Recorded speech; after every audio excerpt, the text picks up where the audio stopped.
Hi friends, welcome to my channel. ఈరోజు fry piece biryani ఎప్పుడు చేసినా ఒకే విధంగా పర్ఫెక్ట్గా వచ్చేటట్టుగా ఎలా చేయాలో చూపిస్తాను. నేను ఎప్పుడు చేసినా ఒకే విధంగా బయట రెస్టారెంట్లో టేస్ట్ ఎలా ఉంటుందో అలాగే ఉంటుంది, అదే విధంగా కుదురుతుంది కూడా.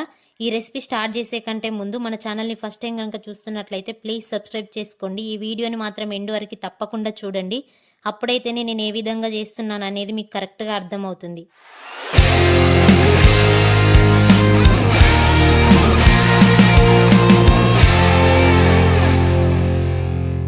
ఈ ఫ్రై పీస్ బిర్యానీ కోసం బాస్మతి బియ్యాన్ని తీసుకుని ఒక గంట ముందు నానబెట్టుకోవాలి.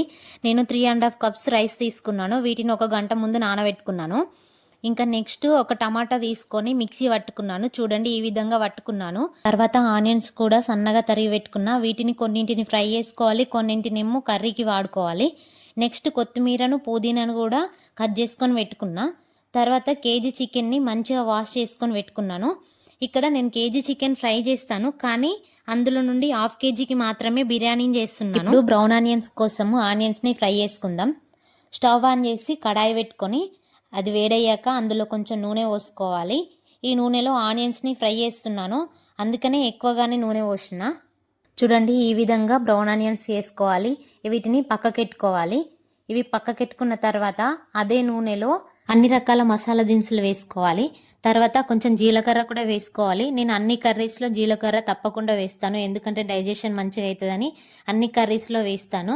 నెక్స్ట్ ఆనియన్స్ వేసుకోవాలి. ఇవి కొంచెం ఫ్రై అయిన తర్వాత కొంచెం పుదీనా, కొంచెం కరివేపాకు వేసుకోవాలి. నెక్స్ట్ వాటిని ఒకసారి కలుపుకొని అవి తొందరగా ఫ్రై అవ్వడం కోసం ఉప్పు వేసుకోవాలి.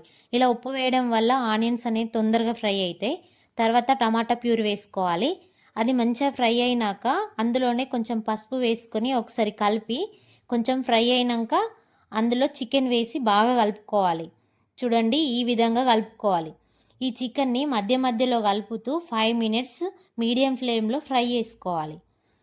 ఈ విధంగా మధ్య మధ్యలో కలుపుకుంటూ చికెన్ను మంచిగా ఫ్రై చేసుకోవాలి. చికెన్ ఆయిల్లో బాగా ఫ్రై అవ్వాలి, అప్పుడే చికెన్ టేస్ట్ బాగుంటుంది. చూడండి, ఈ విధంగా ఫ్రై అయినాక అల్లం వెల్లుల్లి పేస్ట్ వేసి ఒకసారి కలుపుకోవాలి. ఈ అల్లం వెల్లుల్లి పేస్ట్ నుంచి పచ్చివాసన పోయేంత వరకు ఫ్రై చేసుకోవాలి. తర్వాత ఈ చికెన్లో రుచికి సరిపడ కారం, 1 టీ స్పూన్ ధనియాల పొడి, 1/2 టీ స్పూన్ గరం మసాలా వేసి మంచిగా ముక్కకు పట్టేలా కలుపుకోవాలి. తర్వాత ఒక టీ గ్లాస్లో సగం వరకు వాటర్ తీసుకొని ఈ చికెన్లో పోసుకోవాలి. ఇలా అయితే అడుగంటకుండా ఉంటుంది, అలాగే ముక్కకు కూడా కారం బాగా పడుతుంది. ఇలా వాటర్ పోసుకొని కలిపి ఒక 2 మినిట్స్ లో ఫ్లేమ్లో ఫ్రై చేసుకోవాలి. మంచిగా కారం అనేది ఆ ముక్కకు మంచిగా పట్టుకోవాలి, అట్లయితేనే మంచిగా ఉంటుంది. తర్వాత కొద్దిగా కొత్తిమీర వేసుకొని ఒకసారి కలిపి ఒక 1 మినిట్ వరకు ఉంచి దాన్ని పక్కన పెట్టుకోవాలి. ఇప్పుడు నెక్స్ట్ రైస్ వండుకుందాం. దీనికోసం బౌల్లో ఆయిల్, కొంచెం నెయ్యి వేసి అది వేడైనాక అందులో మసాలా దినుసులు, ఒక 2 పచ్చిమిర్చి, కొంచెం పుదీనా, కొన్ని ఆనియన్స్ వేసి అవి ఫ్రై అయినాక కొంచెం ఉప్పు వేసి కలిపి అందులో వాటర్ పోసుకోవాలి. ఈ వాటర్ ఎక్కువగానే పోసుకోవాలి. అలాగే ఉప్పు టేస్ట్ చేస్తే సముద్రం నీరంత ఉప్పుగా ఉండాలి, అలాగైతేనే రైస్కి బాగా పడుతుంది. ఈ నీళ్లు బాగా మరుగుతున్నప్పుడు అందులో రైస్ వేసుకొని ఉడకబెట్టుకోవాలి. నీళ్ళు అనేది బాగా మసలాలి, అప్పుడు మసలినాకనే రైస్ వేయాలి, అట్లయితేనే టేస్ట్ మంచిగా ఉంటుంది. ఈ రైస్ 90% వరకు ఉడకాలి. ఉడికినాకనే మనము వార్చుకోవాలి. చూడండి, ఈ విధంగా ఉడకాలి. ఇలా ఉడికిన తర్వాత ఒక చిల్లుల బౌల్లో ఈ రైస్ని నీళ్ళంతా పోయేలాగా వంపుకోవాలి. చూడండి, నేను చూపిస్తున్న విధంగా ఈ నీళ్ళన్నీ పోయేలా వంపుకోవాలి. చూడండి, ఈ విధంగా రైస్ నుండి వాటర్ తీసేసాక నెక్స్ట్ చికెన్ బౌల్ తీసుకోవాలి. అందులో నుండి నేను 1/2 కేజీ చికెన్ని తీసాను. 1/2 కేజీ చికెన్కి మాత్రమే చేస్తున్నాను. ఈ చికెన్ని ఒకసారి అంతా కలిపి ఆ కడాయి మొత్తం స్ప్రెడ్ చేయాలి. ఆ చికెన్ని మొత్తం కడాయి మొత్తం స్ప్రెడ్ చేయాలి. చేసిన తర్వాత అందులో మనం ముందుగా ఫ్రై చేసుకున్న ఆనియన్స్ ఉన్నాయి కదా, అవి కొన్ని వేసుకోవాలి. చూడండి, ఈ విధంగా వేసుకోవాలి. తర్వాత దాని మీద కొంచెం పుదీనా, కొంచెం కొత్తిమీర కూడా వేసుకోవాలి. తర్వాత ఈ రైస్, మనం ఉడికించిన రైస్ ఉంది కదా, ఈ రైస్ని లేయర్స్ లాగా వేసుకోవాలి. చూడండి, నేను చూపిస్తున్న విధంగా రైస్ని వేసుకోవాలి.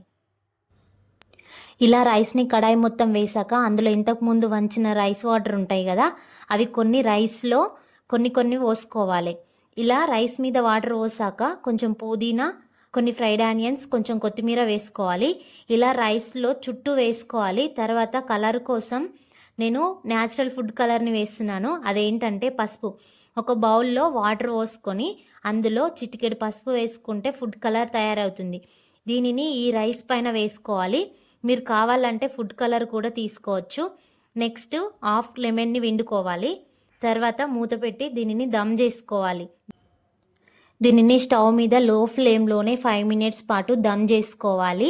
5 మినిట్స్ తర్వాత చూడండి ఎంత పర్ఫెక్ట్గా వచ్చిందో బిర్యానీ రైస్ కూడా చూడండి ఎంత పొడి పొడిగా వచ్చిందో, పీస్ కూడా ఎంత బాగా ఉడికిందో, జ్యూసీగా వచ్చింది. మీరు కూడా తప్పకుండా ట్రై చేయండి.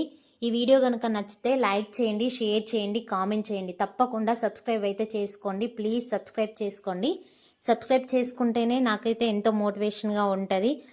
ఇంకా వీడియోస్ చాలా చేయాలనిపిస్తుంది. ప్లీజ్ తప్పకుండా సబ్స్క్రైబ్ చేసుకోండి. అలాగే రెసిపీ కూడా ట్రై చేసి ఎలా ఉందో కామెంట్ చేయండి.